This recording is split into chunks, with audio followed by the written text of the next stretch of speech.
Bismillahirrahmanirrahim. Alhamdulillah. Alhamdulillahil zahiri wal batin, alladzi la yahjubuhul mutaharriku was sakin, wa la yudrikuhul hawasu wa la aqlur razin. Ashhadu an la ilaha illallah wahdahu la syarika lah, al-musabbahu fil jami'il amakin. Wa ashhadu anna sayyidana Muhammadan abduhu wa rasuluhu ila ahlil qura wal madain. Allahumma salli wa sallim ala sayyidina Muhammadin sahibil fadaili wal mahasin, wa ala alihi wa sahbihi wa dhurriyyatihi wa atba'ihi ila yaumi yunsabu fihi a'dalul mawazin, amma ba'd. Yang kita hormati, kita muliakan para habaib, para alim ulama, para muhibbin, hadirin hadirat rahimakumullah. Alhamdulillah wa syukrulillah. Puji syukur kita haturkan kehadirat Allah Subhanahu wa ta'ala, yang dengan taufik dan hidayah serta inayahnya kita pada malam ini dapat berkumpul, bertemu di majlis yang penuh dengan berkah dan rahmat ini. Salawat dan salam keharibaan junjungan kita Nabi besar Muhammad sallallahu alaihi wasallam dan seluruh keluarga, sahabat, zurriyat dan pengikut beliau sampai hari akhir nanti. Para muhibbin rahimakumullah, al-hikmatus sadisatu wa thalathuna ba'dal mi'ah minal hikamil ata'iyyah. Qala al-imam Ahmad ibnu Ata'illah As-Sakandari rahimahullah wa nafa'ana bi'ulumihi wa asrari. Hikmah yang ke-136 dari Al-Hikam. Berkata pengarang Imam Ahmad ibnu Ata'illah As-Sakandari rahimahullah, azhara kulla syai'in li'annahul batin, wa tawa wujuda kulli syai'in li'annahu zahir. Yang artinya Allah subhanahu wa ta'ala menampakkan akan tiap-tiap sesuatu karena Dia yang maha tersembunyi, dan Allah subhanahu wa ta'ala melenyapkan adanya tiap-tiap sesuatu li'annahu zahir, karena Dialah az-zahir yang maha nampak. Itulah terjemahnya.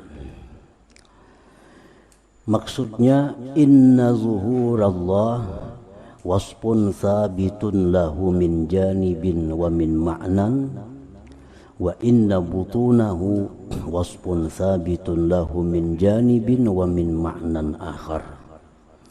Famin hadzainil janibaini kana kullum minaz zahiri wal batin ismaini min asma'illahil husna. Sesungguhnya nampaknya Allah merupakan sifat yang sabit bagi Allah dari satu sisi, dari satu makna, dan bahwa tersembunyinya Allah itu satu sifat yang sabit bagi Allah dari sisi dan makna yang lain. Maka dari kedua sisi ini adalah tiap-tiap dari al-zahir dan al-batin, dua nama dari nama-nama Allah al-husna itu. Nah, para muhibbin rahimakumullah, jadi Allah subhanahu wa ta'ala disebut dengan az-zahir, yang maha nampak, artinya di satu sisi dengan makna yang demikian. Di sisi yang lain, Allah itu bisa disebut dengan al-batin yang maha tersembunyi. Nah, dari kedua makna, dari kedua sisi itu, maka al-zahir dan al-batin ini bagian dari asma'ullah al-husna, kedua-duanya itu. Jadi kadang mungkin dalam satu sisi itu Allah maha nampak, maha tersembunyi, itu mustahil karena berlawanan. Bila nampak berarti tidak tersembunyi, bila tersembunyi berarti tidak nampak. Nah, itu kalau dari satu sisi mustahil. Tapi kalau itu Allah al-zahir maha nampak dari satu sisi, dan Allah itu al-batin tersembunyi dari sisi yang lain, nah itu paham, masuk akal. Oleh karena itu dua nama ini tidak bisa dipisahkan. Wal awwalu wal akhir wal zahiru wal batin. Allah itu maha nampak dan Allah itu maha tersembunyi. Nah, para muhibbin rahimakumullah. Jadi umpamanya kita memaham atau menanyakan macam apa Allah itu, Ia maha nampak, Ia maha tersembunyi. Nah, maksudnya Allah itu maha nampak di sisi ini. Kalau ditinjau dari segi ini, Allah itu maha tersembunyi kalau ditinjau dari sisi yang lain. Nah, jadi kedua-duanya itu bisa masuk dalam akal pikiran kita. Nah, para muhibbin rahimakumullah, idza wusifa az-zuhuru bi dzatillahi ta'ala yastad'i khafa'al mukawwanat bal halakah.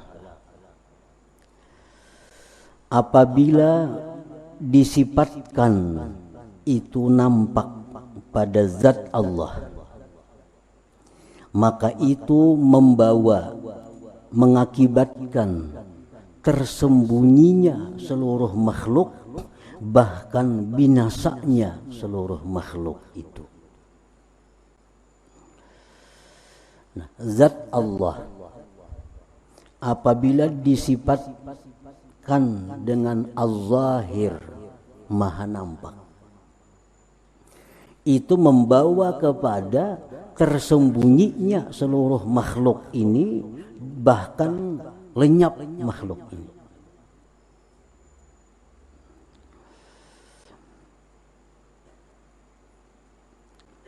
Kasyamsi idza zahara ikhtafatin nujum.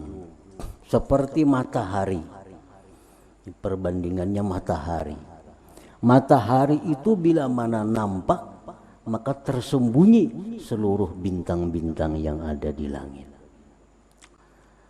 Bahkan matahari itu bila nampak, maka salju yang ada menjadi cair.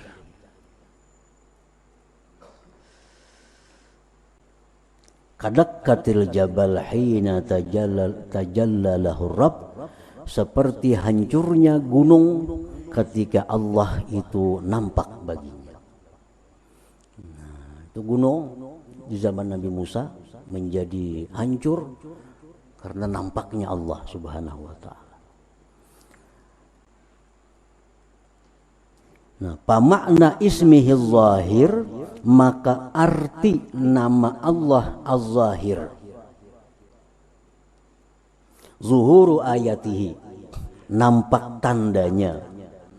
Ad-dallati, yang menunjukkan ala wujudihi, atas adanya Allah, wa sifatihi, dan sifat-sifat Allah, min ilmin, dari ilmu, wa iradatin, iradat, wa kudratin, kudrat, wa gairiha, dan selainnya. Nah, jadi artinya Allah itu maha nampak. Nah, apanya yang nampak?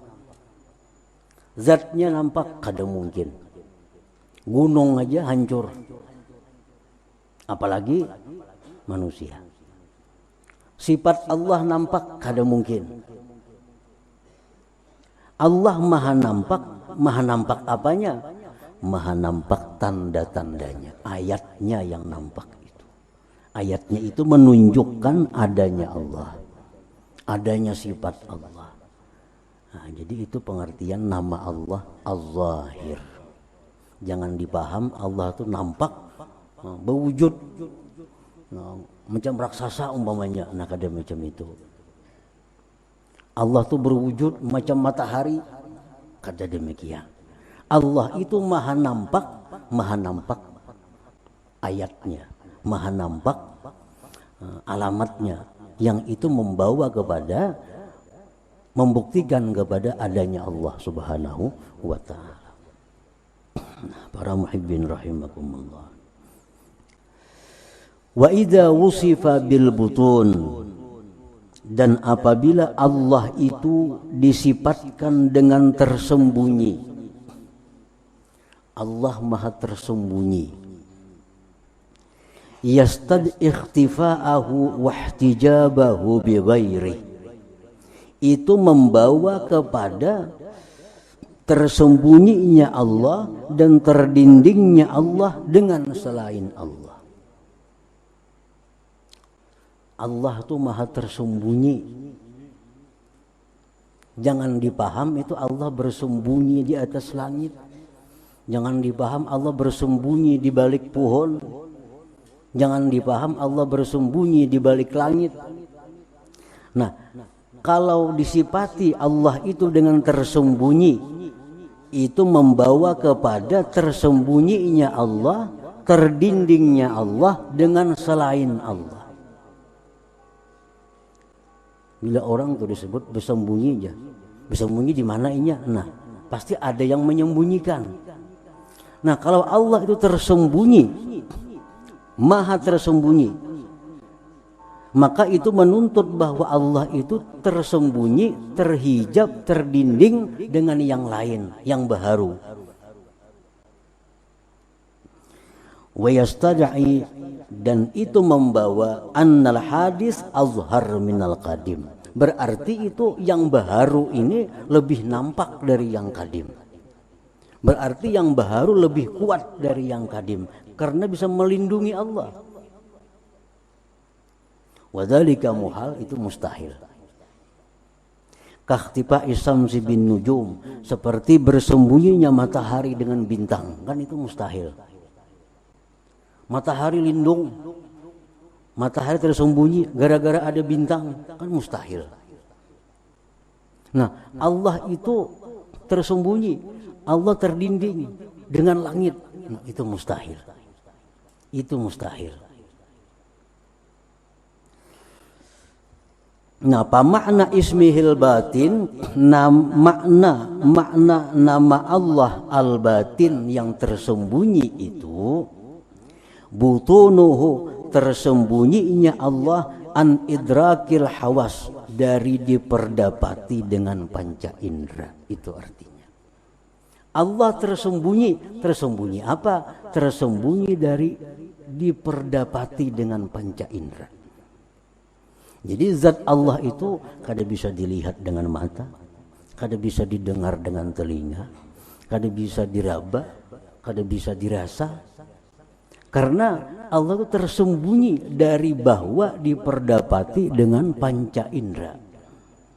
Wa an idrakil aqli bihakikati, dan Allah itu tersembunyi dari memperdapati akal dengan hakikat Allah Subhanahu wa ta'ala itu. Nah, para muhibbin rahimakumullah. Jadi kalau kita belajar Asmaul Husna, Allah itu maha tersembunyi. Jangan dipaham tersembunyi terlindung dengan langit, tersembunyi di arasnya, jangan. Artinya Allah itu tersembunyi dari bahwa diperdapati dengan panca indera, diperdapati dengan akal. Sekuat apapun mata kita, kada akan bisa melihat Allah, karena Dia maha tersembunyi. Sekuat apapun, sekukuh apapun akal kita, secerdik apapun akal kita, kada akan bisa memperdapati hakikat zat Allah Subhanahu wa ta'ala. Nah, para muhibbin rahimakumullah, Fallahu subhanahu wa ta'ala, maka Allah subhanahu wa ta'ala itu zahirun, nampak, sun'uhu, perbuatannya, wa khalquhu, makhluknya nampak, ad-dallu, yang menunjukkan ala wujudih, atas adanya Allah, wa sifatihi, atas sifatnya Allah, pasummiya, maka dinamai Allah itu az-zahir. Kenapa Allah dinamai Az-Zahir, yang maha nampak? Karena nampak ciptaannya, nampak perbuatannya, nampak segala macam yang dibikinnya. Wa huwa batinun, Allah Ta'ala itu tersembunyi, la yudraku bil hawas, tidak bisa diperdapati dengan panca indera, wa la yudraku bil aqli, dan tidak bisa diperdapati dengan akal. Bal ya'jizul aqlu, bahkan akal ini tidak mampu an idraki hakikati fi'li, dari memperdapati hakikat perbuatan Allah. Wa hukmihi, akal tidak mampu memperdapati hakikat hukum Allah. Fadlan an zatih, lebih-lebih zatnya. Nah, pasummiya, maka dinamai Allah al-batin itu.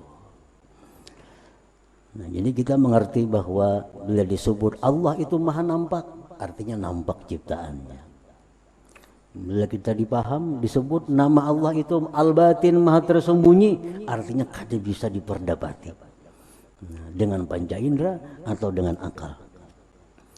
Para muhibbin rahimakumullah. Jadi akal manusia, jangankan memperdapati zat Allah, memperdapati perbuatan Allah belum bisa. Memperdapati hukum-hukum yang diputuskan Allah, akal manusia kada mampu. Fadlan, apalagi an zatihi subhanah, daripada zat Allah subhanahu wa ta'ala. Perbuatan Allah contohnya apa? Di Quran disebutkan yang paling rendah di mata kita. Umpamanya nyamuk. Nyamuk itu kita yakini sebagai perbuatan Allah, ciptaan Allah. Nah, Allah itu menciptakan segala sesuatu, pasti ada rahasia, pasti ada guna, pasti ada manfaat sesuatu itu. Allah berfirman, wa ma khalaqnas sama wal arda wa ma bainahuma batila. Kami tidak menciptakan langit, bumi, dan antaranya itu batila, tanpa ada guna, sia-sia. Nah, sekarang apa gunanya Allah menciptakan nyamuk? Itu rahasia Allah. Apa gunanya Allah menciptakan seekor nyamuk? Kalaupun ada yang dapat mencari rahasia, hikmahnya itu paling itu hanya satu dari sekian ribu rahasia yang ada pada nyamuk itu. Misalnya ada orang yang mengatakan bahwa itu Allah menciptakan nyamuk itu banyak gunanya. Apa gunanya? Dengan seekor nyamuk atau dengan nyamuk beberapa ribu manusia yang bisa makan. Pabrik obat nyamuk. Gara-gara nyamuk nih, gara-gara nyamuk dibikin pabrik nyamuk. Berapa buruh karyawan? Hanya nyamuk. Nah, ini mungkin bisa dimasukkan dalam golongan bahwa itu salah satu gunanya samud, gunanya nyamuk itu. Dengan nyamuk berapa meter kain yang dijual? Karena membuat sponsor anti nyamuk. Dengan nyamuk berapa mantri, berapa dokter karena orang sakit akibat nyamuk. Nah, itu hanya bagian kecil dari guna samud. Masih ada ribuan lagi guna nyamuk yang tidak bisa diperdapati oleh akal manusia. Itu contoh fi'il Allah.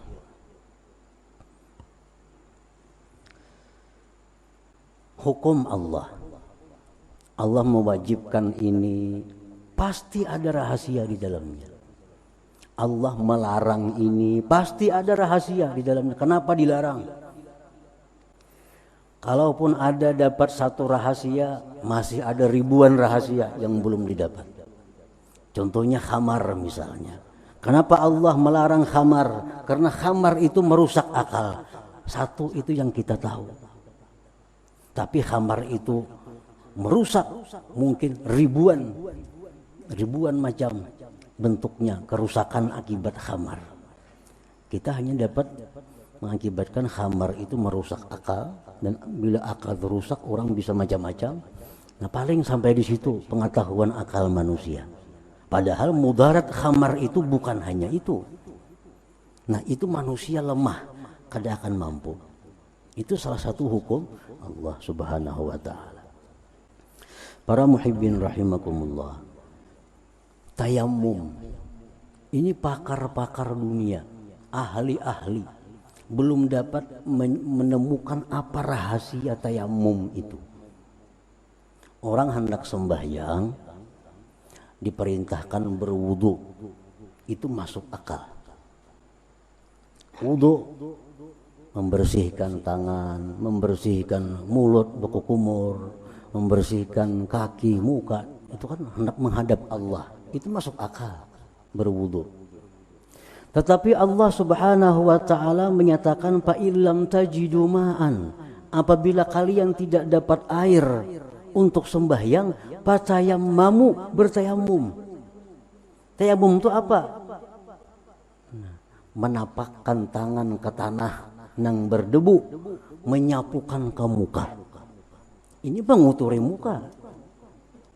Menguturi muka. Tapak lagi tangan ke tanah yang berdebu, sapukan ke tangan, menguturi tangan. Bisa ada kuman di situ, macam-macam. Tetapi Allah memerintahkan kalau tidak ada air, bertayamum. Apa rahasianya itu? Wallahu a'lam. Akal manusia belum mampu untuk meneliti apa sebabnya wudu itu diganti dengan tayamum. Nah, ini hukum Allah.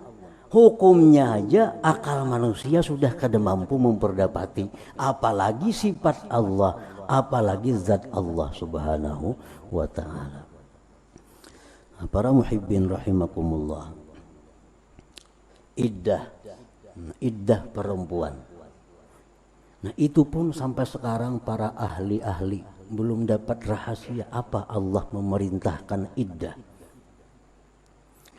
Nah, seorang perempuan apabila sudah dikumpuli oleh suaminya, kemudian cerai, ini ada iddah. Berapa iddahnya? 3 kali suci atau 3 kali haid. Itu kan iddahnya. Sudah itu boleh kawin si perempuan ini kalau sudah habis iddah.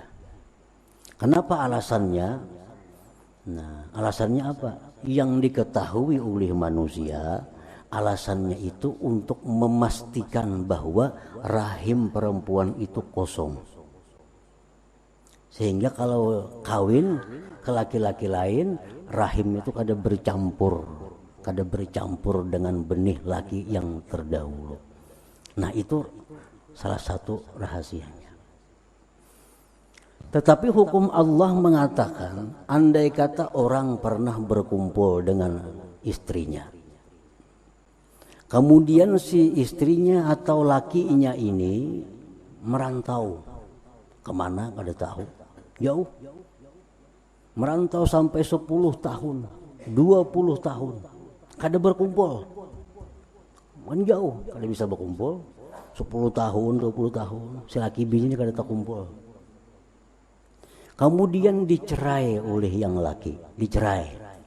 Sudah 20 tahun, 10 tahun kada berkumpul, dicerai oleh yang laki. Bolehkah laki si perempuannya langsung kawin kepada laki-laki lain? Kada boleh. Tetap iddah 3 kali suci sesudah diucapkan talak itu. Padahal rahimnya pasti kosong, 10 tahun kada dikumpuli. Nah, kenapa rahasianya demikian? Allah menghukumkan itu, wallahu a'lam. Ahli-ahli ijtihad, Imam Syafi'i, Maliki, Hanafi, tahayyaru, mereka bingung. Rahasia apa di balik itu? Nah, ini hukum Allah. Hukum Allah pun akal manusia. Orang yang sehebat Imam Syafi'i belum mampu. Sehebat Imam Hanafi yang disebut ahlur ra'yi. Hanafi ahlur ra'yi, orang yang ahli fikir, bingung. Kenapa demikian? Sudah pasti 10 tahun itu pasti kosong rahimnya. Begitu dicerai, tetap iddah 3 bulan, hanyar boleh kawin. Nah, para muhibbin rahimakumullah. Jadi artinya bahwa Allah Subhanahu wa ta'ala itu namanya al-batin, maha tersembunyi. Artinya kada bisa diperdapati dengan panca indera, kada bisa diperdapati dengan akal. Dengan akal. Jangankan memperdapati zat Allah, akal kita memperdapati hukum Allah sudah kehabisan akal. Nah, para muhibbin rahimakumullah.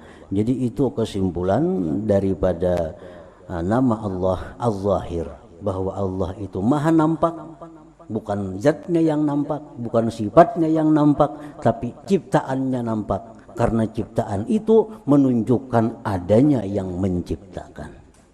Allah maha tersembunyi, bukan bersembunyi di balik langit, bukan bersembunyi di balik matahari, tapi Allah tersembunyi dari panca indera, dari akal manusia.